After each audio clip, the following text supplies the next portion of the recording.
Bueno, pues muy bienvenidos, muchas gracias, querido Luis Roca Yusmet, que hoy nos va a compartir un curso llamado Maestros de la Sospecha, así en pregunta, un estudio comparativo entre Marx, Nietzsche y Freud. Y les voy a compartir muy brevemente la biografía de Luis que nos presentará el curso. Bueno, Luis Roca Yusmet, él es originario y vive en Barcelona, España, es escritor y profesor de filosofía. Ha escrito muchas colaboraciones y 3 libros. Los libros son Redes y Obstáculos, publicado en 2010, Ejercicios Espirituales para Materialistas, El diálogo imposible entre Pierre Hadot y Michel Foucault, publicado en el 2017, y en el 2023 escribió Manifiesto por una vida verdadera. Fue profesor, ha sido profesor desde hace con 33 años de ser profesor de filosofía y ahora compartiéndonos acá en esta plataforma Filosofía y Viceversa, que bueno que es una plataforma de divulgación de la filosofía y que presenta diversos cursos. Bueno, Luis, pues muy bienvenido, como siempre, muy agradecida, muy contenta de tenerte por aquí. Adelante. Hola, muchas gracias, Vanessa, una vez más por tu plataforma, por tu invitación y muy agradecido, por supuesto, a Ignacio, Gabriel, que están aquí y al resto de los que os habéis apuntado a este curso, ¿no? Por vuestro interés. Bien, el curso este se llama, como ha dicho antes Vanessa, Maestros de la Sospecha, con interrogante. Y lo que viene a plantear es una pequeña introducción a estos 3 autores que justamente bueno, sobre los años 60, un filósofo francés que fue Paul Ricoeur se inventó este término. O sea, 3 autores que en principio aparentemente o de entrada no tenían nada que ver, que eran Marx, Nietzsche y Freud, inventó, y yo creo que fue una buena aportación, algo, digamos, que tenían en común, una similitud, que sería como esta función crítica, ¿no? Esta idea de sospechar de que lo que estaba pasando, que el tipo de sociedad que se estaba viviendo, que ahora explicaremos que básicamente estaba muy idealizada por los propios pensadores de la sociedad europea, pues escondía una serie de cosas, digamos, sospechosas, cosas poco nobles, cosas criticables, ¿no? Y Paul Ricoeur, y luego al poco tiempo también, por ejemplo, Michel Foucault sacó un pequeño texto que se llamaba pues, Marx, Nietzsche y Freud, pues bueno, se convirtió un poco en un tópico. Entonces ya sabemos lo que pasa con los tópicos, ¿no? Una vez establecidos como tales, pues más que estimular a pensar, lo que son como obstáculos. Es decir, estuvo bien la idea, digamos, de por Ricoeur, de relacionarlos, pero bueno, hay que pensar si esto realmente, es decir, si realmente están planteando algo muy parecido o realmente están planteando cosas diferentes desde puntos de vista diferentes que igual habría que ver si son compatibles o no son compatibles. Entonces, hoy voy a hacer una pequeña introducción, un poco al momento en el que aparecen, y voy a hacer también una introducción al primero de estos 3 autores, que será Marx. El próximo día haré la introducción a Nietzsche, sí, a Nietzsche, y el tercer día Freud, y entonces el cuarto día, que será un poco el más denso, lo que voy a hacer es ver un poco la influencia que ha tenido cada uno de estos autores en el siglo XX y XXI, ver también o analizar los intentos que se han hecho de hacerlos complementarios y si han funcionado o no han funcionado, y finalmente, pues, formular, digamos, mi punto de vista, sobre todo, de cómo cada uno de los tres, digamos, maestros de la sospecha, pues también sospecharía de los otros dos. Es decir, que comparten una sospecha relativa a esta ideología o esta idealización de su época, pero pienso que también hay implícita o explícitamente en algún caso una crítica de cada uno de los tres a los otros dos, ¿no? Bien, vamos a entrar un poco en el contexto. Vamos a ver, nos encontramos frente a tres autores que desde el punto de vista objetivo, no entramos ahora en similitudes ni diferencias, sino desde el punto de vista, digamos, objetivo, tienen en común que los tres pertenecen a la segunda mitad del siglo XIX y en algún caso ya a principios, digamos, del siglo XX. Pero son sobre todo tres autores de esta última mitad, digamos, del siglo XIX. Son tres autores que los tres forman parte de lo que podríamos decir Centroeuropa. Marx y Nietzsche son prusianos. Freud nace en el Imperio Austrohúngaro, en Austria, en un pueblo de Austria, entonces digamos que tienen esto en común, ¿no? Que forman parte de este contexto de Centroeuropa, son de generaciones próximas. Marx nace en 1818, Nietzsche en 1844, por lo tanto es de una generación posterior, y Freud en 1856, por lo tanto consideremos que es, aunque sea un poco más tardío, de la misma generación, digamos, de Nietzsche, ¿eh? Por lo tanto, son tres autores que coinciden bastante, digamos, en el espacio y en el tiempo. Bien, ¿cuál es o de qué, digamos, sospechan en todo caso? Es decir, este término de maestros de la sospecha, este papel crítico que tienen los tres con respecto a esta civilización europea de la que forman parte y en su momento, ¿cuál es, digamos, el proceso anterior a través del cual Europa llega, digamos, como a esta autoconciencia tan optimista, tan eurocéntrica, tan idealizada de sí misma? Partamos un momento del siglo XVII como punto de partida, digamos, de lo que sería la modernidad, ¿no? Por mi parte, también parece interesante decir que parto, digamos, del inicio de la modernidad, sobre todo en el siglo XVII, y considero que continuamos todavía en esta modernidad, ¿eh? Podemos hablar de modernidad tardía, pero si, por ejemplo, hablamos de posmodernidad, para mí posmodernidad en todo caso haría referencia a determinados movimientos culturales que pueden aparecer en esta modernidad tardía que estamos, ¿no? Pero desde el punto de vista del tipo de sociedad en el que vivimos, yo creo que todavía somos una continuidad de esta sociedad que aparece en el siglo XVII y que, por supuesto, tiene momentos diferentes. En el siglo XVII se da en Europa algo fundamental, que es lo que se llama la revolución científica.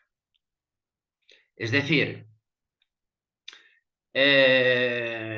si entendemos por ciencia, pues la observación de la realidad, formular teorías en base a lo que observamos, intentar hacer predicciones, la ciencia, digamos, es antigua, ¿eh? Aparece en Grecia, continúa en Roma, continúa en la época medieval, está en China, por ejemplo, incluso como dice algún historiador de la ciencia europeo, incluso en el siglo XVII, en muchos aspectos, lo que podríamos llamar ciencia en este sentido, digamos, empírico, de observar, de formular teorías, podría incluso estar más avanzado que en Europa, pero, digamos, todas las ciencias tienen como un soporte, podríamos decir, conceptual, que está muy ligado, digamos, a la filosofía de su propia tradición cultural. Es decir, en China, aunque se plantee pues, observaciones, teorías que científicamente podemos considerar interesantes, pero bueno, detrás hay toda una cosmología, el yin y el yang, los 5 elementos, incluso en Europa también, que sería, podríamos llamar, la filosofía aristotélica. Pero esta revolución científica lo que hace es formular que el lenguaje de la ciencia, y sobre todo la ciencia que es el modelo, que es la física, es el lenguaje de las matemáticas. Y por lo tanto se establece como un lenguaje universal, entender el mundo, digamos, a través de este lenguaje matemático, que da lugar, digamos, a un modelo que además dará lugar a grandes, digamos, desarrollos tecnológicos. Esto es algo importante que pasa en el siglo XVII. Por otra parte, entre el siglo XVII y sobre todo el siglo XVIII, aparece una ideología que es lo que se llama la Ilustración. Esta ideología de la Ilustración eh, se basa mucho en una concepción, digamos, del progreso. Es decir, si en todas las sociedades tradicionales lo que se valora es la tradición, justamente, otra cosa es que puede ser una sociedad tradicional más o menos cerrada y se puedan aceptar o no algunos cambios, pero siempre la tradición se basa en el mantenimiento, la conservación de las cuestiones básicas, ¿no? Esta idea que se introduce, sobre todo el siglo XVIII en Europa, que es la idea de progreso, que es una idea que lo que viene a decir es que el tiempo es lineal, no hablamos de un tiempo circular como podía existir en la antigüedad, que las cosas se van repitiendo, sino un tiempo que es lineal y que este tiempo tiene una línea, digamos, de progreso. Por lo tanto, una visión del futuro como una visión abierta de transformación y encaminada, digamos, un progreso. Y centrado además todo esto, digamos, en Europa. Por lo tanto, Europa se considera que se abre, digamos, este mundo nuevo de transformaciones y de progreso. Eh, la propia Ilustración se inventa, digamos, el concepto de civilización europea, y también a partir de ella, pues, planteará que, evidentemente, que hay otras civilizaciones como China, la civilización árabe, la India, pero se inventa este concepto de civilización y depende, digamos, de los autores, pues bueno, podrán tener una visión más o menos paternalista o ni siquiera esto, digamos, de las otras civilizaciones, pero de alguna manera, a partir de aquí, digamos que Europa, ya en el siglo XVIII, se ve a sí misma como una civilización superior, basada, digamos, en esta idea de progreso, en las conquistas que tiene a partir de esta revolución científica, que acaba Newton, y toda una serie, además, una ideología liberal, empieza el liberalismo, evidentemente empieza también la economía capitalista, este orden que poco a poco se va estableciendo a nivel mundial con el colonialismo, y en el siglo XIX aparecerán pues también pues, una serie de pensadores. Yo creo que las dos referencias más claras son, por una parte, Hegel, dentro de la filosofía. Hegel será un filósofo que dentro, digamos, de lo que llamaríamos la Europa continental, junto con Comte, o sea, son un poco, es decir, lo que hace Hegel es una metafísica del progreso que acaba, digamos, teorizando que el Estado nacional que se da en Europa es como la forma, digamos, más perfecta de organización. Esto por un lado. Luego tenemos a Comte, que es un positivista, que Comte no lo planteará tanto en términos metafísicos, sino en términos de progreso científico, pero los dos acaban con esta visión absolutamente optimista de su propia civilización, de la civilización europea. O tenemos también Gran Bretaña, que también se ha dado como una revolución burguesa, que hay teóricos del liberalismo como Locke. Bueno, este es un poco el panorama, digamos, en la primera mitad de lo que sería el siglo XIX. Y aquí es cuando entrarían estos tres pensadores que desde planteamientos diferentes, desde posiciones diferentes, pero que los tres están de acuerdo en una crítica radical a esta sociedad tan, podríamos decir, idealizada, a este eurocentrismo, ¿no? A esta Europa que se ve a sí misma como lo más perfecto, pues estos tres dirán, pues no, pues no. Y esto hará que Ricoeur los llame maestros de la sospecha. Hay que decir, también para ser justos, que no son los primeros que sospechan. Hay dos autores anteriores, uno dentro de la propia Ilustración, que será Rousseau. Rousseau es un ilustrado, pero Rousseau tendrá una visión muy crítica de este progreso, o sea que ya hay una sospecha anterior en Rousseau, y también otro pensador de esta primera mitad del siglo XIX, que este no lo hará desde la propia Ilustración, sino que será como un crítico de la Ilustración, que será Schopenhauer. Por lo tanto, Schopenhauer y Rousseau ya son dos autores que sospechan ya de la Ilustración. Y de alguna manera podemos vincular a Marx con Rousseau y a Nietzsche con Schopenhauer. Y Freud lo dejamos un poco fuera, porque ya veremos que aunque Marx y Nietzsche tengan muchas diferencias, vamos a ver, lo que tienen en común es un cierto, podríamos decir, profetismo, ¿no? O sea, una crítica muy radical, hacen una crítica muy radical, pero de alguna manera abren como la esperanza de una alternativa también radical. Esto tanto Nietzsche como Marx. Y de alguna manera ellos se presentan también como profetas, digamos, de esta buena nueva. Mientras que en el caso de Freud será diferente. Es decir,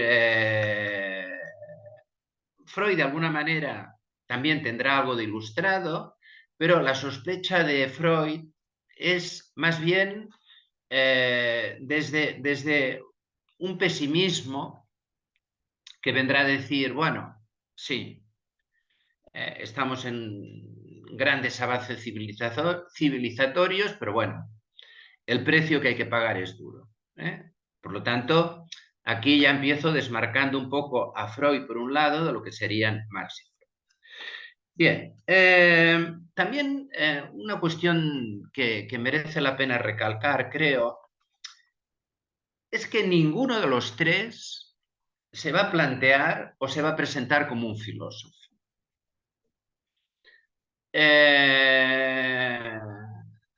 Aunque Marx y Nietzsche tendrán una formación filosófica, básicamente, Freud hablaremos de la relación que tiene con la filosofía, pero Freud se situará más bien en el ámbito del positivismo, de la defensa de la ciencia y la crítica a la filosofía, aunque ya veremos que Freud también tiene algún elemento de formación filosófica, pero evidentemente Freud nunca se presenta a sí mismo como un filósofo.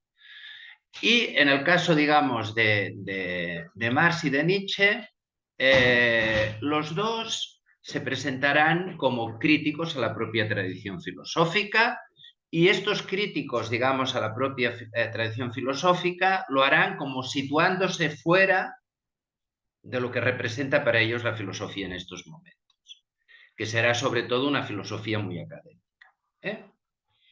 ¿De acuerdo? Bien, vamos a empezar. Bueno, hago un pequeño paréntesis, digamos. Yo voy hablando, o sea, voy hablando, quiero decir, hasta menos cuarto, o sea, voy a dejar un cuarto de hora final para hacer un poco de debate, pero estoy abierto a cualquier pregunta, ¿eh? Es decir, si en algún momento, es decir, lo que no vamos a hacer mientras yo voy hablando es ir debatiendo, digamos. El debate lo dejaremos para el final. Ahora, si hay alguna pregunta concreta, algún pequeño matiz, pues esto evidentemente lo podéis hacer y sin ningún problema.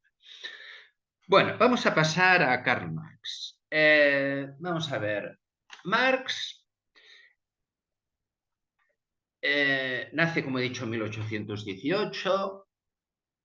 Será, como esto también será una cosa que tendrá en común con Freud, que tiene origen judío, pero a diferencia, digamos, de la familia de Freud, será una familia judía que de alguna manera, para evitar problemas, se convertirá, digamos, al luteranismo. Por lo tanto, se supone que esta tradición judía no está tan presente, digamos, en Marx a nivel cultural como en Freud. Muy pronto, ya a los 17 años, va a Berlín a estudiar, a los 18 años, mejor dicho, va a estudiar en principio Derecho, forma parte, digamos, de una familia pequeño burguesa, ilustrada, o pequeño burguesa o casi burguesía media, y Marx, en lugar de Derecho, se orienta rápidamente hacia la filosofía. Y tiene inicialmente una formación muy hegeliana. O sea, la formación filosófica de Marx es una formación hegeliana. Pero ya muy joven, o sea, muy joven quiere decir ya a los veintipocos años, Marx ya se va definiendo hacia una posición, digamos, revolucionaria. Por lo tanto, independientemente de estos primeros años que Marx, digamos, se formará filosóficamente con Hegel y lo que se llaman los hegelianos de izquierda, sobre todo Feuerbach, Marx se posicionará, ya digo, ya muy joven, a los veintipocos años, como un revolucionario. Lo cual quiere decir, y esto es importante, que su crítica, esta función crítica y de sospecha que hemos hablado, no la hará tanto, digamos, desde la teoría, sino desde una postura práctica. Es decir, Marx se sitúa como un revolucionario, entra ya en contacto se va a vivir a París a los 25, a los 23 años, ya entra muy en contacto, se va a vivir allá porque evidentemente en Prusia ya encuentra problemas a su propia, a la libertad de expresión, o sea, es una sociedad mucho más represiva. Va a París, ya se ha casado con Jenny, con su mujer, muy, muy joven, y entra en contacto con grupos socialistas, ¿eh? Socialistas y revolucionarios.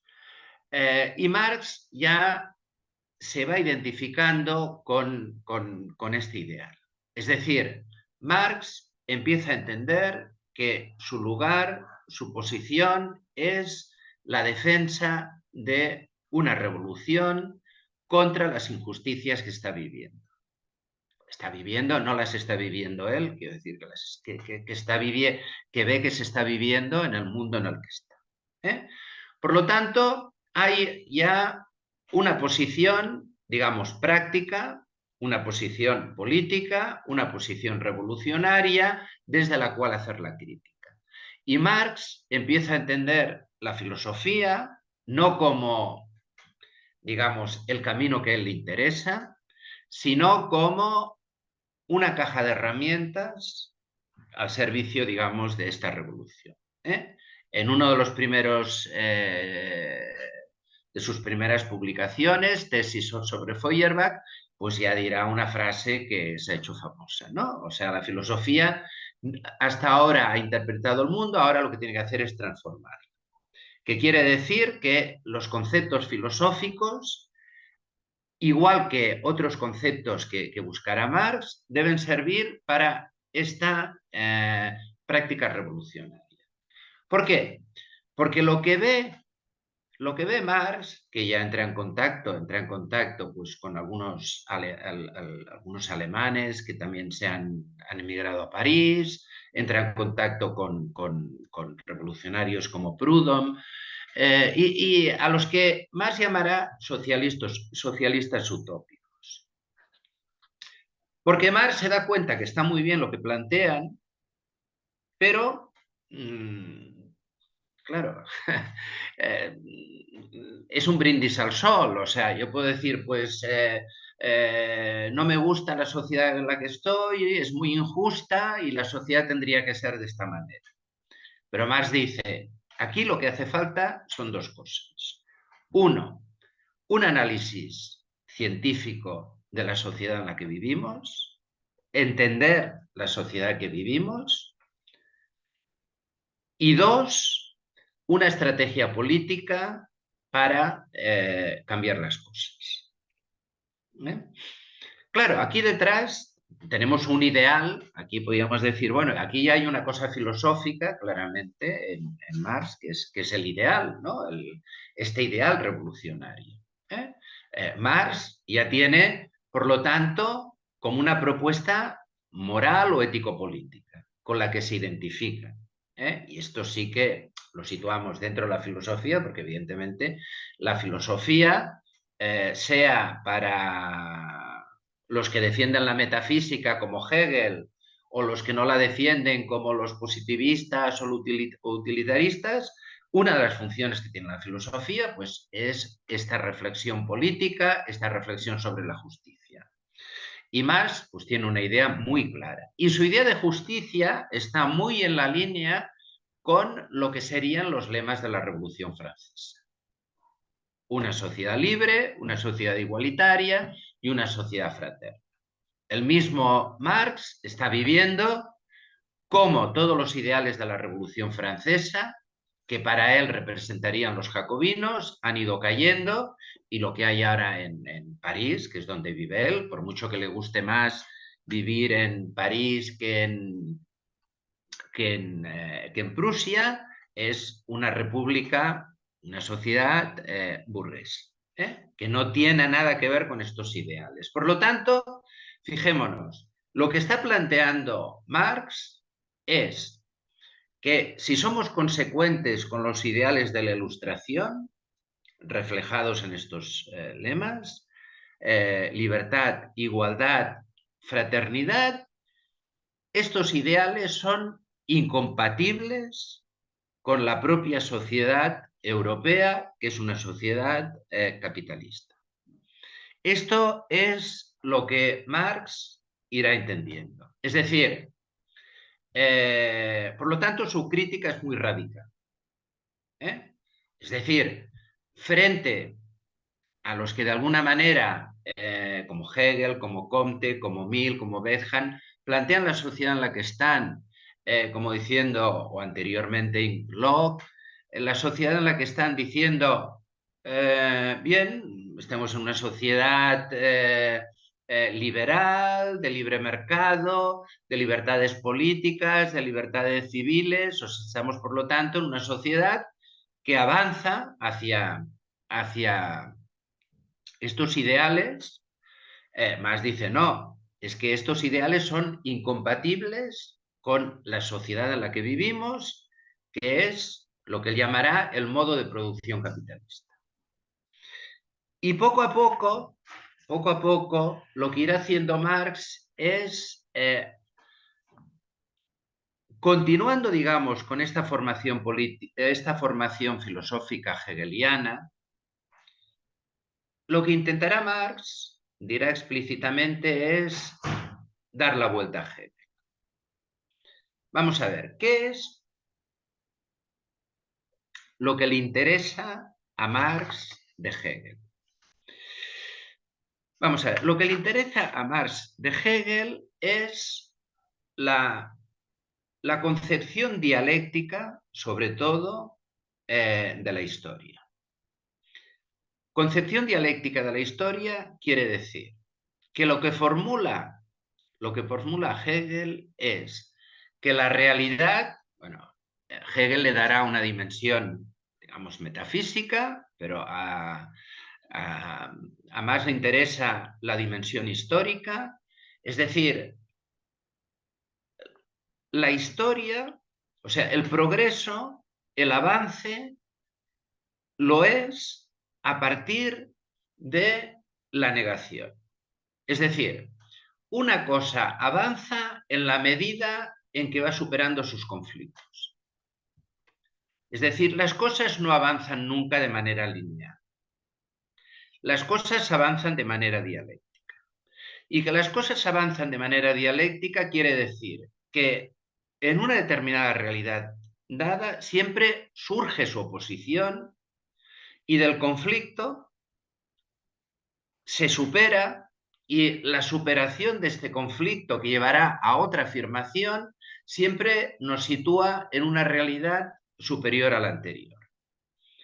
O sea, esta concepción dialéctica de la historia, esto es, digo, sobre todo la base hegeliana que ilumina, de hecho, a Marx, es lo que le interesa.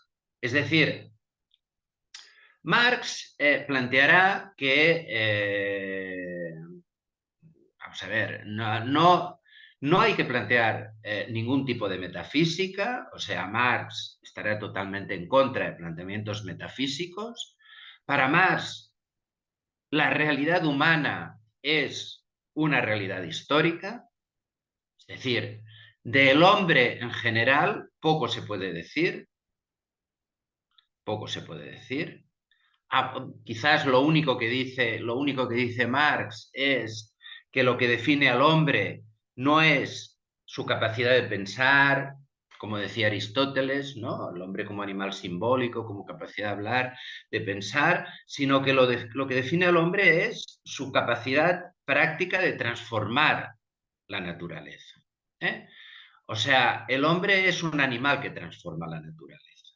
Y al transformar la naturaleza, lo que hace es crear un mundo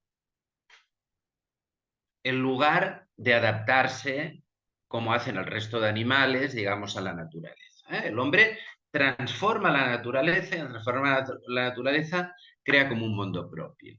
O sea, tiene esta capacidad creativa y el trabajo es esta capacidad, digamos, de transformación, ¿no? Entonces, esto también tiene relación con que para Marx la base de la historia, la base de las diferentes etapas de la historia, está sobre todo en la cuestión material. Cuestión material quiere decir el tipo de transformación que hace el hombre de la naturaleza. Es decir, en contra de lo que decía, por ejemplo, Hegel, Hegel es un idealista, o sea, Hegel decía, según el tipo de ideas que tenga la humanidad, cada sociedad será de una manera o será de otra. En cambio, Marx dirá, no, es lo contrario. Es decir, las ideas lo que reflejan es el tipo de estructura económica que hay en cada sociedad. ¿Qué quiere decir esto? Quiere decir para más dos cosas. Uno, las fuerzas productivas. O sea, podríamos llamarla la tecnología. O sea, cada sociedad tiene un tipo de tecnología y esta tecnología transforma la realidad de una determinada manera.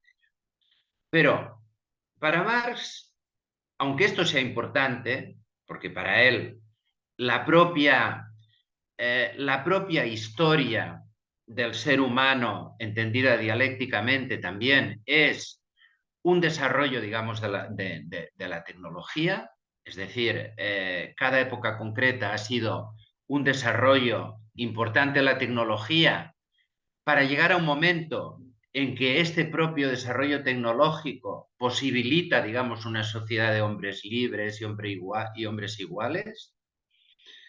Pero aparte, digamos, del desarrollo tecnológico, lo que define, digamos, a cada sociedad es lo que él llama las relaciones de producción. ¿Y las relaciones de producción qué quiere decir? Quiere decir quién produce y quién se queda con lo producido. Entonces, Marx piensa un desarrollo histórico en el cual de las comunidades primitivas pasamos a diferentes diferentes modos de producción en los cuales siempre ha habido una minoría que ha sido la que se ha quedado con el producto. Se ha quedado con los beneficios, mientras había una mayoría que trabajaba. O sea, que esto lo vemos en el esclavismo, lo vemos en el feudalismo y lo vemos en el capitalismo. Pero lo que le interesa a Marx es estudiar el presente. Marx no es un historiador. Marx ya está utilizando la filosofía, está utilizando la historia y está estudiando, que es lo que empezará a hacer en un determinado momento, economía política para entender el mundo, digamos, en el que está viviendo. Y quiere entender el mundo en el que está viviendo para transformar. Y Marx plantea que hay que entenderlo científicamente. Es decir, si queremos transformar el mundo, hemos de entender cuáles son las fuerzas, cuál es el movimiento que se está dando. Porque si no, como decía antes con el socialismo utópico, no entendemos nada. Y por muchas buenas ideas que tengamos, no partimos, digamos, de un análisis de la realidad. Por lo tanto, hay que entender el capitalismo. Bueno, modo de producción capitalista. Y esto hay que entenderlo científicamente, hay que utilizar los instrumentos, porque no existe.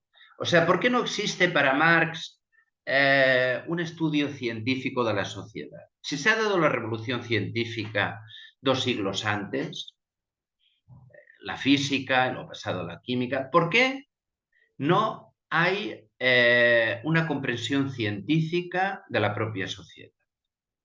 Y Marx dice, por la ideología. O sea, la ideología quiere decir que si en una determinada sociedad tenemos a una minoría, que es la que se está beneficiando del trabajo de la mayoría, a esta minoría evidentemente le interesa que las cosas sigan igual.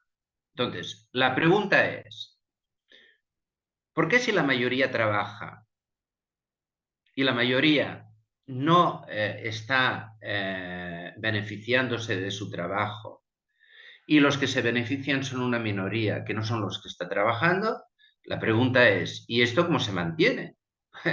¿Por qué esta mayoría que está trabajando, o sea, esta mayoría que está oprimida y explotada, acepta esta situación? Esta es la pregunta de Marx. Y Marx dice, bueno, hay como 2 respuestas. Primera, cada sociedad se dota de las leyes, los instrumentos de los que tienen el poder. Por lo tanto, los que tienen el poder, precisamente porque tienen el poder, son los que tienen las leyes, las instituciones y la fuerza a su servicio. Esto sería la primera cuestión. Pero hay una segunda cuestión. La segunda cuestión es, como es muy difícil mantener una situación así simplemente por la fuerza, lo que genera cada sociedad, y vamos a ver, Marx tampoco lo plantea, digamos, en términos ingenuos, de decir, pues hay unas personas que se inventan una ideología, no, pero se va generando y evidentemente son los propios ideólogos los que lo van haciendo, que están al servicio del poder, una ideología que justifique este estado de cosas. Por ejemplo, en el feudalismo, claro, el feudalismo, los campesinos que trabajan y trabajan para ellos, trabajan para la nobleza, trabajan para la iglesia, ¿cómo se plantean, digamos, su propia situación? Bueno, pues Marx dice, está lo que se llama, bueno, digamos, la ideología de lo que otros han llamado como el modelo trifuncional. Trifuncional quiere decir, hay unos que oran para todos, otros que defiendan a todos y otros que trabajan para todos. Por lo tanto, cada cual hace su función. La Iglesia se preocupa por la salvación de todos. La nobleza se preocupa por la protección de todos. Y los campesinos pues se dedican a cultivar para todos. Entonces, esta ideología hace que los propios campesinos encuentren que su situación es como algo natural. Porque finalmente, y Marx, esto es interesante porque Marx es el primero que formula toda esta teoría sobre la ideología, pues la ideología pues es como el sistema mental, incluso de valores, que justifica, digamos, la realidad existente. ¿Y qué es lo que pasa en el capitalismo? Bueno, pues lo que pasa en el capitalismo es que justamente lo que está haciendo Hegel, lo que está haciendo Comte, lo que están haciendo los liberales es justificar la propia realidad del capitalismo. ¿Y cómo la justifican? Pues con una ideología de tipo individualista, de tipo competitivo, pensando que pues cada cual, según sus méritos, pues podrá llegar donde quiera llegar y justamente la función, digamos, que tiene la ideología es de ocultar la propia realidad social. Por lo tanto, la manera como se lo plantea Marx, la cosa es si estamos de acuerdo, no estamos de acuerdo, si matizamos, pero la manera como se lo plantea él es, yo no voy a plantear una ideología diferente, porque esta ideología ya lo plantean los socialistas utópicos, dicen, no, esto está mal, tiene que ir un... No, no, yo lo que voy a hacer es mostrar qué es lo que está ocurriendo en el capitalismo. Y en la medida en que esto se muestre, la medida en que exista, digamos, una teoría científica que explique lo que se está viviendo, pues esto será un instrumento que tendrán los revolucionarios, porque él ya se está organizando como revolucionario. Marx, que ya se ha ido a vivir a Londres, porque también al final el propio gobierno prusiano presiona mucho, digamos, a París para que se tomen medidas contra estos revolucionarios que han emigrado allá.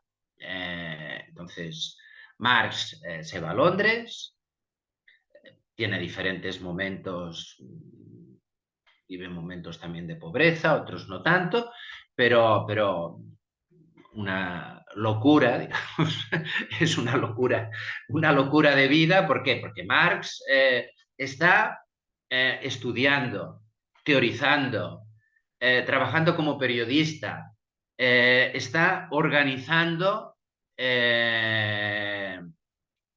participando, digamos, en la organización de la Liga Comunista y después en la Primera Internacional. Escribirá el Manifiesto Comunista, que será como la parte programática de la Liga Comunista y luego también de la Primera Internacional. Es decir, es una actividad absolutamente, digamos, desbocada ya digo, aparte de publicar libros como por ejemplo pues la lucha, el 18 Brumario, se llama la lucha civil en Francia, o la guerra civil en Francia, que son libros que son análisis políticos de actualidad. O sea, de alguna manera, digamos, Marx se ve, digamos, en la necesidad de plantear, por una parte, un análisis científico que muestre lo que es el capitalismo, que no se ha hecho, y por otra parte, de propuestas que sean propuestas estratégicas que posibiliten, digamos, la revolución. Entonces, Marx escribirá, tiene varios libros, pero, bueno, por ejemplo, un libro de referencia, como sabemos, es El Capital. Que El Capital intentará ser, pues, como un análisis científico del modo de producción capitalista. Bueno, aquí ya todo esto, ya en todo caso lo discutiremos. O sea, lo primero que habría que discutir es las diferencias entre lo que es una ciencia, digamos, físico-natural, que utiliza un lenguaje matemático, utiliza el experimento y formula de alguna manera, leyes que hasta que no se demuestre lo contrario, pueden establecer toda una serie de previsiones sobre lo que pasará, por la ley de la gravedad, o hasta qué punto, digamos, es posible una ciencia social planteado en estos términos. De hecho, antes que Marx, Comte, inventor del positivismo, ya es el primero que, de alguna manera, quiere convertir la ciencia, o quiere, mejor dicho, que quiere convertir la sociología no en una parte de la filosofía, que sería pensar la sociedad, sino en una ciencia. Y Comte considera que se pueden formular incluso leyes similares, digamos, a las que se dan en la ciencia físico-natural, ¿no? Cosa que, evidentemente, no es posible porque, bueno, no es posible porque, bueno, por varias razones, yo creo, ¿no? Entre otras cosas porque, eh, digamos que las acciones humanas dependen en parte de la propia mente humana, que es una cosa totalmente imprevisible, y en todo caso se puede plantear una sociología, una ciencia social, en unos términos bastante diferentes que lo que sería la ciencia físico-natural, sin una formulación, digamos, de leyes, sino en todo caso de probabilidades. Lo que pasa es que Marx, en el caso, digamos, de la economía y en el capital, plantea que en el sistema capitalista, que el sistema capitalista funciona con lo que él llama la ley del valor. ¿Eh? Y bueno, esto sería, digamos, y la teoría de la plusvalía, es decir, Marx intenta, fijémonos que a diferencia de una ciencia físico-natural, lo que planteará Marx es no que hay leyes, digamos, del funcionamiento económico, sino que cada modo de producción, o en concreto el sistema capitalista que le interesa a él, funciona con unas leyes, ¿no? Y estas leyes, pues será la teoría del valor, la teoría de la plusvalía, que bueno, seguramente, seguramente, no tienen que entenderse, y yo creo que aquí, sobre todo digamos, los filósofos marxistas posteriores a Marx, más lúcidos lo han entendido así, o sea, no simplemente como una teoría, como una teoría, digamos, neutra que explique lo que es el modo de producción capitalista, tampoco como algo que se inventa más para justificar la revolución, sino como un intento, digamos, de más, de dar como un fundamento teórico consistente a su propuesta revolucionaria. ¿Eh? Y si no lo hacemos, digamos, desde esta propuesta revolucionaria, pues bueno, también habría que ver las cosas del capital que funcionan o no funcionan, ¿no? Igual que, por ejemplo, yo qué sé, aquí tengo el libro ahora que está, un libro muy interesante, el 18 Brumario de Luis Bonaparte, que es un análisis de lo que está ocurriendo en Francia cuando está viviendo Marx. Claro, esto es un análisis histórico, pero es un análisis histórico también desde una perspectiva. Por lo tanto, eh, insisto, continúo insistiendo en que la sospecha de Marx, la crítica radical de Marx, es una sospecha y una crítica desde una posición política, una posición ética, una posición moral, que es la defensa de la emancipación humana, entendiendo que lo que a él le importa, y para esto escribe el Capital, esto hay que tenerlo claro, para esto escribe el 18 Brumario de Luis Bonaparte, que puede ser uno interesante históricamente, otro interesante económicamente, pero que Marx lo hace no porque sea un economista, no porque sea un historiador, no porque sea un filósofo, porque lo que le interesa a Marx es esta crítica desde esta perspectiva revolucionaria. Que en este sentido es interesante, porque también hay que ver que la perspectiva de Hegel, la perspectiva de Comte, también es una perspectiva desde una determinada posición, que es una posición de alguna manera también de legitimar, digamos, la sociedad en la que están viviendo. Pero vuelvo a repetir, de todas maneras, todos estos autores son más, digamos, que esto. Es decir, Marx es más que un revolucionario que quiere fundamentar su propuesta revolucionaria. Igual que Hegel o Comte son más que ideólogos que quieren legitimar, ¿no? Por lo tanto, yo creo que hay que ver mucho los matices, la complejidad, pero no perder esto de vista. O sea, Marx está escribiendo, está planteando, por ejemplo, el manifiesto comunista.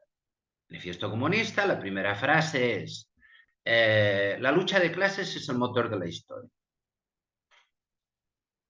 Bueno, esto es una definición. O sea, Marx aquí está definiendo la manera como entiende la historia y la manera como entiende también su propuesta revolucionaria.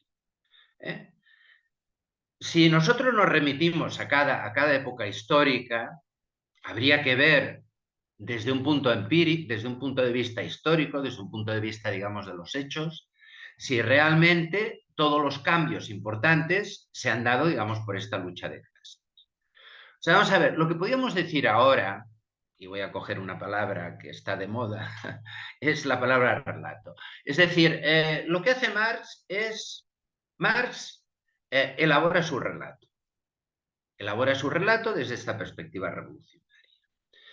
Si estamos hablando de historia, si estamos hablando incluso de economía, yo creo que siempre, digamos, hay un relato. ¿eh? Y esto es lo que lo diferencia por ejemplo, puede ser la física o la biología, que también la física o la biología también es un modelo que también en algún sentido, pues podríamos ver hasta qué punto, vamos a ver, hasta qué punto podía ser cuestionado en algún sentido, pero yo creo que es diferente porque son modelos. Pero si estamos hablando de la realidad humana y estamos hablando sobre todo de la realidad humana desde alguien que se está posicionando, sí que creo que hay relatos. Evidentemente hay relatos más o menos verídicos. O sea, una cosa es que estemos hablando de un relato que se invente hechos, que niegue hechos. Por lo tanto, el relato, digamos, de Marx es un relato verídico, que de alguna manera lo que está haciendo es contraponiéndose a los otros relatos que quieren legitimar y quieren justificar lo que está pasando en Europa, que son relatos que de alguna manera idealizan, legitiman posturas eurocéntricas, que también se basan en una idea de progreso que también es discutible. Pero vamos a ver, lo que está planteando Marx es un relato desde el cual hay como una perspectiva histórica orientada hacia la emancipación, y esto Marx también lo cogerá de Hegel, o sea, para Marx hay un movimiento real que va, digamos, hacia la emancipación.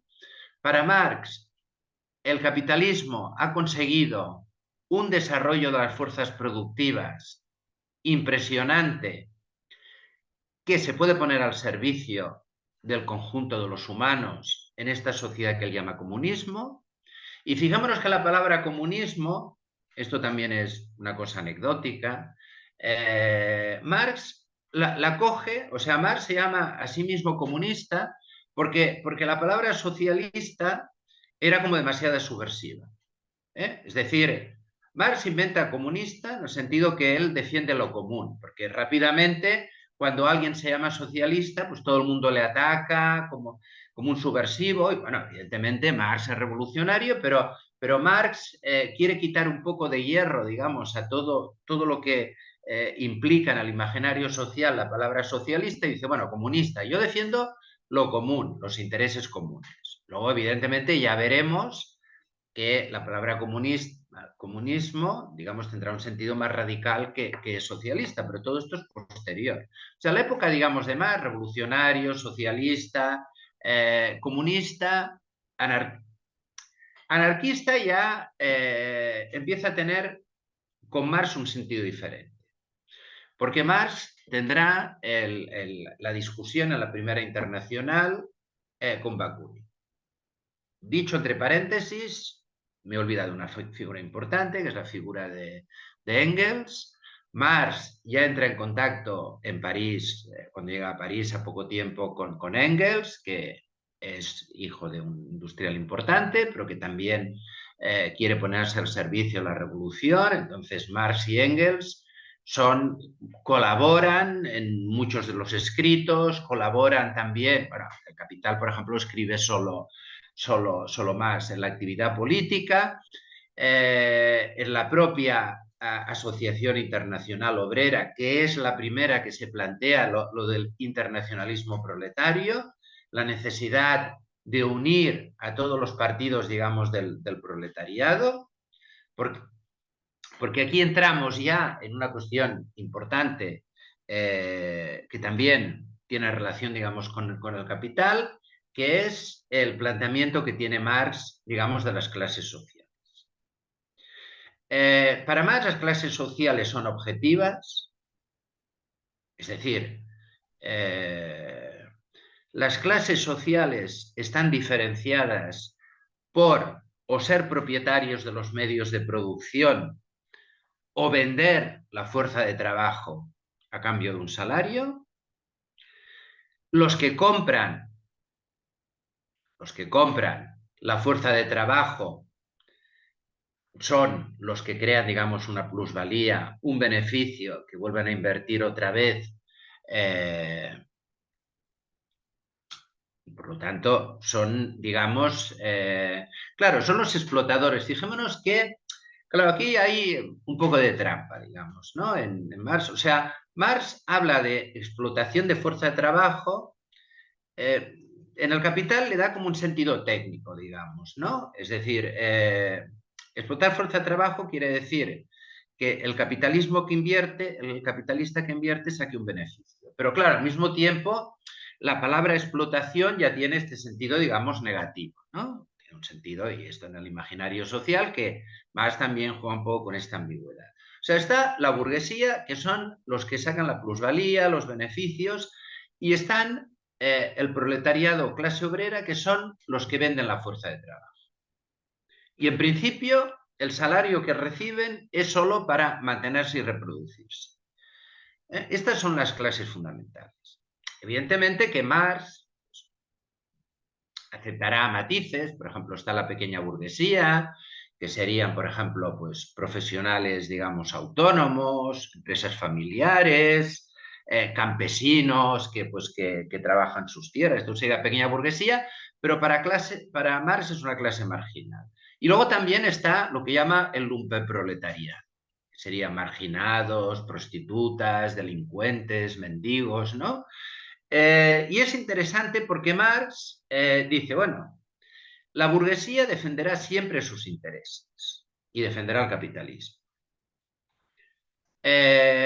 La pequeña burguesía y el lumpen, históricamente, y Marx también analiza lo que pasa, por ejemplo, en Francia, son muy utilizados, digamos, por la burguesía para atacar, digamos, a la única clase revolucionaria que es el proletariado. Es la clase revolucionaria. O sea, para Marx, el proletariado es la clase social que le toca hacer la revolución, porque son los que trabajan y son los que tienen que continuar trabajando, pero sin, digamos, la existencia de la propiedad privada. Entonces, aquí es cuando viene, digamos, la discusión con Bakunin. Porque Bakunin dice, bueno, sí, la propiedad privada, pero también está el Estado. La propiedad privada, o sea, los capitalistas explotan, pero el poder del Estado también está dominando, también está oprimiendo. La revolución es contra los capitalistas, pero también es contra el Estado.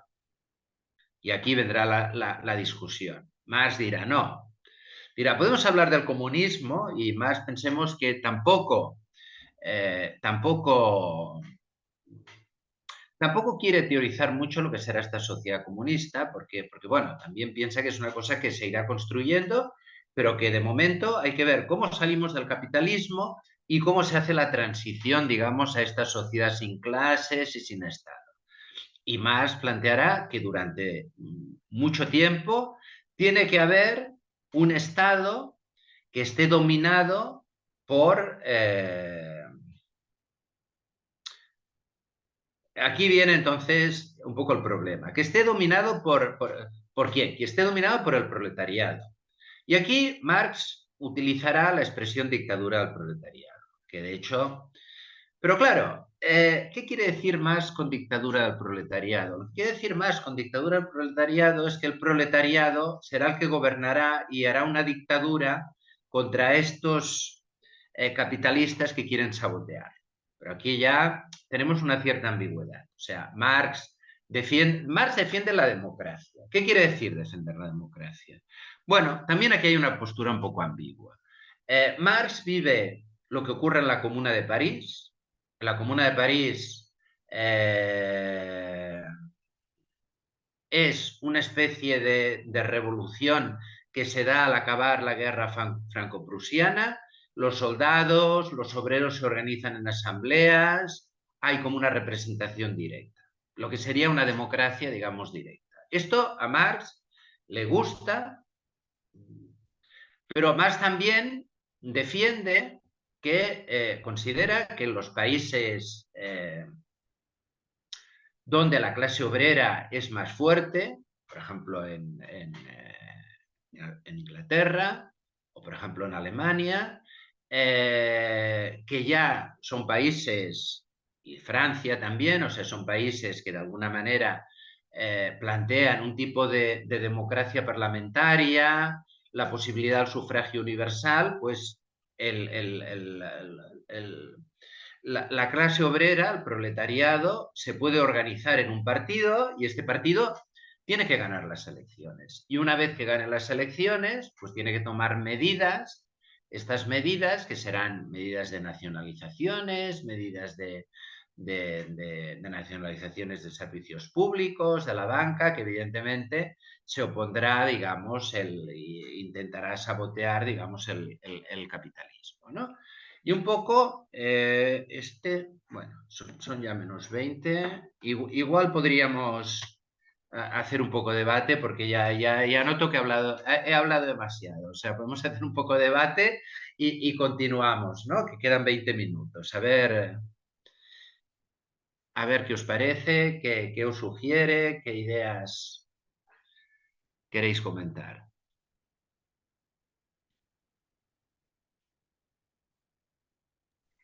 Yo, profesor, sí, ¿sí me escuchan?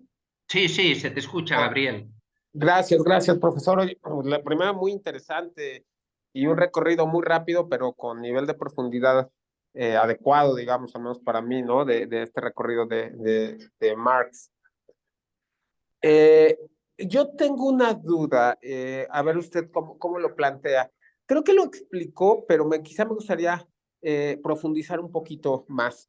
Este periodo de la segunda mitad del siglo XIX coincide con una expansión importante del capitalismo, ¿no? Particularmente el capitalismo europeo, ¿no? Mm, Bueno, en sus distintas etapas, pero el capitalismo se consolida casi en todos los países, particularmente creo que en Inglaterra, ¿no? sí. Eh, ¿Cómo influye, ¿no? Esta expansión, ¿no? Del capitalismo. Y me gustaría, obviamente, la respuesta en los tres autores, pero bueno, entiendo que hoy es Marx, es un poco más obvia en Marx, pero quizá en Nietzsche, en Freud, tiene otros componentes, ¿no? Y a lo mejor me gustaría un poquito que se me ayuda a pensarlo por ahí. Sí, bueno, yo de entrada ya digo que en el caso de Nietzsche y de Freud, la cosa, digamos, no se contempla, no se contempla tanto en estos términos, porque ellos tratarán, digamos, de otras cosas, ¿no? O sea, pero bueno, ya cuando lleguemos ya hablaremos. Pero esto evidentemente es un tema de Marx, porque Marx lo que está haciendo es una crítica del modo de producción capitalista y evidentemente el modo de producción capitalista se está consolidando, digamos, en base a las colonias, ¿no? Entonces, vamos a ver, para Marx, el capitalismo, digamos, es un orden mundial. Es decir, es una economía mundial. Esto está claro. O sea, es un sistema global. Y además Marx ya verá muy claro que habrán, como ha habido, por ejemplo, a finales del siglo XIX y a finales del siglo XX, globalizaciones muy importantes. Y cada vez el capitalismo será más globalizado. Esto Marx lo ve claro, ¿no? Y Marx también ve que las sociedades europeas, que siempre hay una cierta hegemonía, o sea, en siglo XVII, XVIII, sobre todo son los países, es sobre todo Holanda, los países que de alguna manera serán como los centros financieros, pero ahora ya en la época que estamos hablando está claro que el país hegemónico es Gran Bretaña, ¿no? Entonces, claro, en el caso de Marx hay, digamos, una cierta ambigüedad, que algunos autores posteriores no la tendrán. Autores que aprenderán mucho de Marx, no sé, por ejemplo, ahora digo que igual podemos hablar más adelante, como por ejemplo Wallerstein, que todo esto lo analizarán de una manera mucho más lúcida. Porque, vamos a ver, el problema que tiene Marx Marx evidentemente critica el colonialismo, porque Marx ya entiende que el colonialismo es la explotación que hace un país sobre otro país. Ahora bien, la propia idea hegeliana que tiene Marx de la historia hace que Marx vea como necesario, digamos, el paso por el capitalismo. Es decir, por lo tanto, Marx mantendrá una cierta, por ejemplo, en el caso de la India, una cierta posición ambigua, porque criticará el colonialismo, pero al mismo tiempo lo que está haciendo Gran Bretaña también es potenciando, digamos, esta fase capitalista por la que tiene que pasar. Entonces aquí hay como una posición un poco ambigua. Por una parte critica el colonialismo, pero por otra parte, claro, parece que tiene que pasar por esto y que, por ejemplo, la intervención de los países coloniales, de alguna manera, lo pueden favorecer. Y por lo tanto, desde el punto de vista histórico, puede tener, digamos, como su papel, digamos, necesario. Que no sé si era un poco lo que me planteabas, Gabriel. Sí, sí queda un poquito claro. Ya con Freud y con Nietzsche, a lo mejor me gustaría como Sí, hacer sí, luego otras podemos... puntualizaciones, pero creo que sí. para este capítulo me parece que es muy adecuada la respuesta. Muchas gracias, profesor Luis. A ver, ¿alguna pregunta más?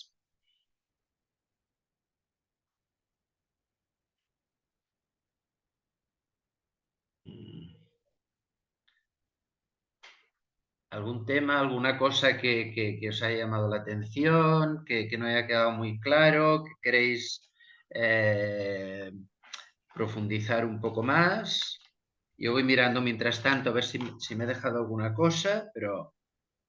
Yo, Luis, quería Sí. preguntar sobre esta idea del término de la sospecha, de cómo, bueno, como nos platicaste al inicio, que es esto que enuncia Paul Ricoeur y que se basa en esta idea de que estos tres autores lo que hacen, cada uno en sus distintas áreas y temas de interés, es sospechar de esa superioridad que Europa pretende tener o cree tener sobre todo el mundo, ¿no?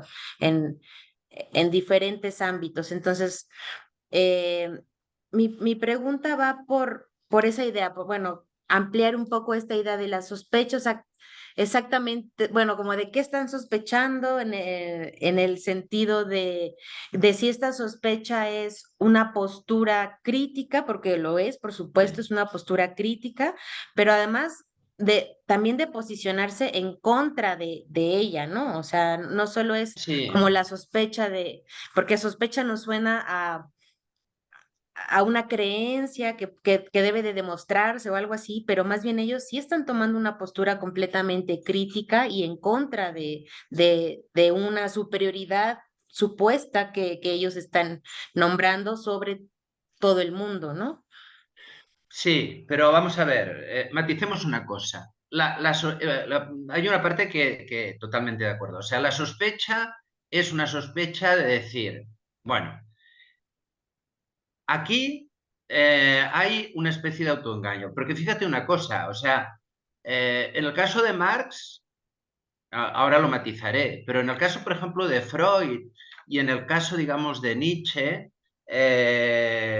no es tanto, digamos, cuestionar la arrogancia que pueda, o sea, la sospecha no va tanto por aquí. O sea, en el caso de Nietzsche, la sospecha, ya lo hablaremos, es respecto a cuáles son los valores que están dominando, digamos, en Europa. O sea, en el caso, digamos, de Nietzsche, la sospecha es, digamos, que hay algo que va mal en Europa contra los propios europeos, porque Nietzsche no entrará, digamos, en la cuestión de lo que hace Europa en el mundo, porque la postura de Nietzsche, digamos, incluso en este sentido, seguramente sería bastante, podríamos decir, reaccionaria, si lo quisiéramos decir de alguna manera, pero bueno, tampoco, porque yo creo que, esto un poco ya lo explicaré, creo que de Nietzsche no tanto hay que hacer una lectura, digamos, política, ni tanto, sino plantear la sospecha en otros términos. Y bueno, Freud también ya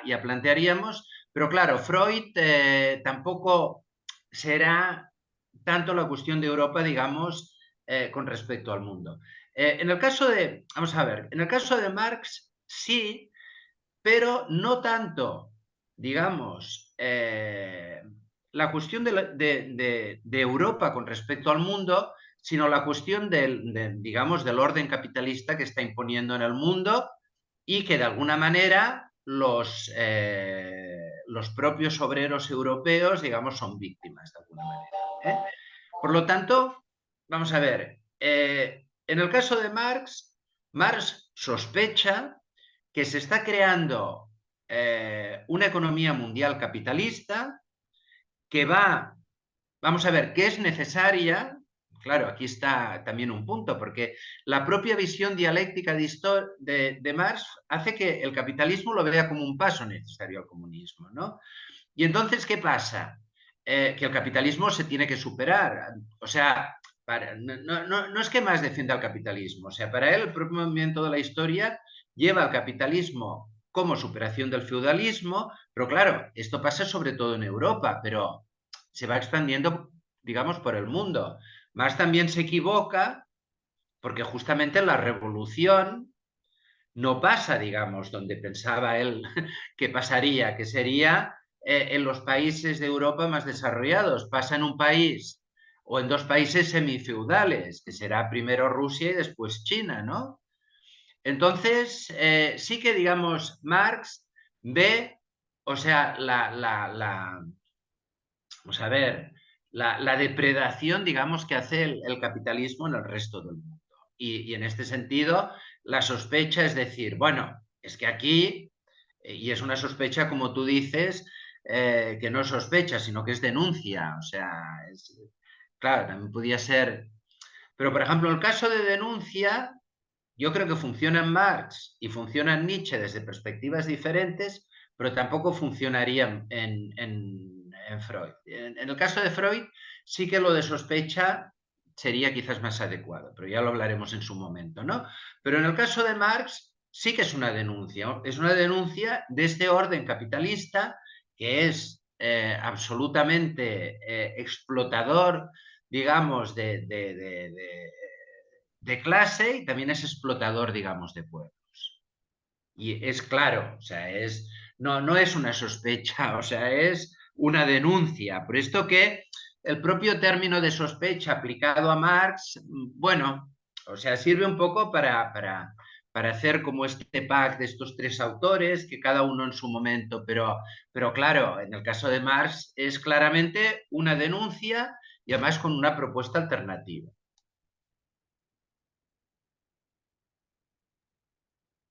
Sí, muchas gracias, Luis. Sobre todo con esta idea que tiene Marx de transformar el mundo, de que la filosofía debería estar al servicio de la transformación del mundo, pues parte de esta idea de que es más bien eso, una denuncia Sí, ante algo que está deformando sí, o sea, históricamente, ajá. el ideal de Marx es un ideal de emancipación humana. De alguna manera en Hegel también, pero claro, Hegel lo plantea en términos muy eurocéntricos. Hegel sí que lo plantea en términos muy eurocéntricos. Eh, para Marx, o sea, el movimiento de la historia tiene que ser un movimiento hacia la emancipación.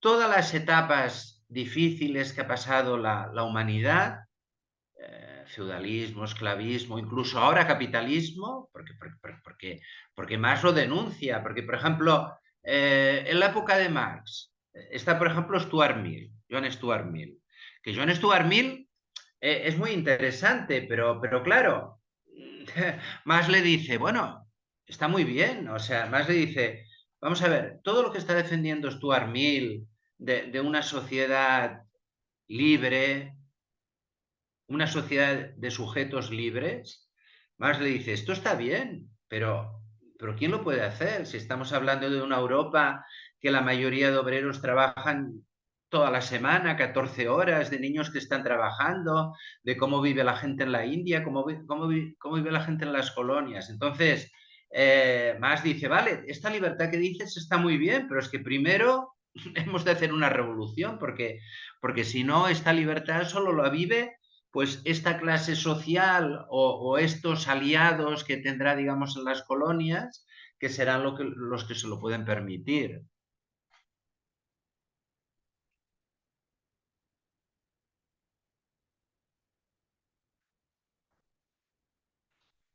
A ver, ¿alguna pregunta más?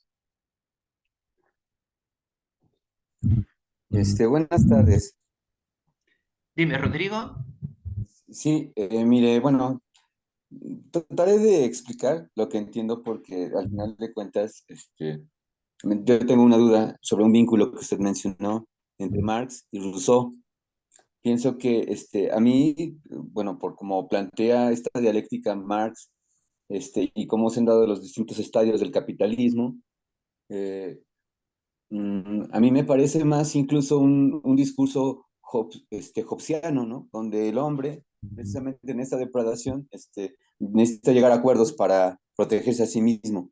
Entonces, entiendo que la idea contractualista de Hobbes es más de cooperación, mientras que para Hobbes esto tiene que ver más con una idea de seguridad. Bueno, es lo que yo entiendo. Sí, bueno, muy interesante lo que planteas. Vamos a ver, el vínculo, digamos, que pudo establecer entre Marx y Rousseau, que no es un vínculo que sea idea mía, ¿eh? O sea, es un vínculo que dentro, digamos, de todo un sector del marxismo lo que se ha llamado un republicanismo radical, que sitúan a, vamos a ver, fíjate que, bueno, ahora me vendrían ganas de estar aquí hablando un buen rato, pero bueno, voy a resumir. O sea, fíjate que, por ejemplo, Hobbes, para Marx, es un teórico, digamos, del capitalismo. O sea, es decir, el Estado de Derecho de, de Hobbes, igual que el de Locke, está pensado como un contrato social entre individuos que de alguna manera lo que hacen es defender, digamos, sus intereses, su propiedad, su libertad, ¿no? Entonces, habría, digamos, para Marx una crítica al planteamiento del Estado de Hobbes y de Locke, porque es un planteamiento liberal. Un contrato social, diría Marx, entre personas que no son ciudadanos, sino que hay que entenderlo en términos de clases. Por lo tanto, quiero decir, para Marx esto sería una mitificación. En el caso de Rousseau, que tiene muchas diferencias con Marx, esto estoy de acuerdo, o sea, la idea, digamos, que tiene Marx y Rousseau de la sociedad, incluso del progreso y todo esto, no tiene nada que ver, y esto está bien que lo digas porque no tiene nada que ver, pero este ideal, por ejemplo, ¿cómo plantea Rousseau? Rousseau plantea que no hay que entender, digamos, la república, el republicanismo, como este contrato social entre individuos, que son individuos que hacen este contrato porque les interesa, sino que hay que entenderlo en términos de voluntad general o de bien común. Es decir, entonces, para Marx, justamente, digamos, la aspiración sería una sociedad en la que reine, digamos, esta voluntad general o este bien común.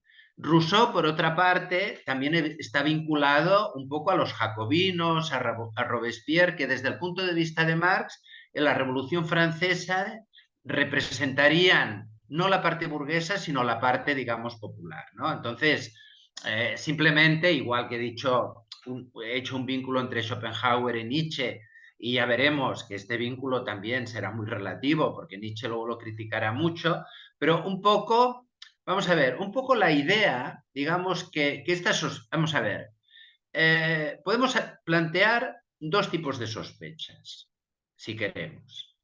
Una que sería la sospecha de Rousseau y de Marx, que sería decir, todos estos ideales de libertad, igualdad, fraternidad no se están dando en la sociedad capitalista y si queremos estos ideales hay que criticar la sociedad en la que estamos, que esto sería como una crítica, digamos, a su propia época desde una idea muy radical de la Ilustración. Queremos libertad, igualdad y fraternidad, dice Marx. Pues hay que hacer la revolución, hay que ir al comunismo, porque la sociedad comunista es la única que lo puede garantizar. Y luego tendríamos a Schopenhauer y a Nietzsche, que sería una sospecha de la propia Ilustración, o sea, una sospecha de los propios valores de la Ilustración. Un poco, Rodrigo, bueno, hay muchos temas, pero quiero decir que sí, o sea, la visión de la historia totalmente, o sea, la manera como entienden el propio movimiento, Rousseau y más no tienen nada que ver, pero yo lo decía más en el sentido de este ideal como de una sociedad sin clases, sin propiedad privada, una realidad donde se gobierne en función, digamos, de los intereses del pueblo, de la voluntad popular, del bien común, frente a una concepción más liberal o más contractualista, digamos, ¿no? Que estaría más en la línea de Hobbes o de Locke.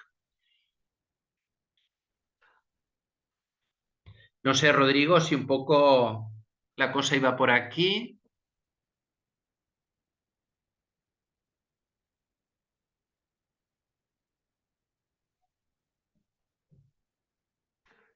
No sé, Rodrigo, no se te ve ni se te oye, pero bueno, a lo mejor no estás aquí, pero bueno, en todo caso, bueno, yo creo que la cosa va un poco por aquí. O sea, es decir, que el vínculo es más en términos de ideal que en términos, digamos, de análisis de la sociedad y la historia.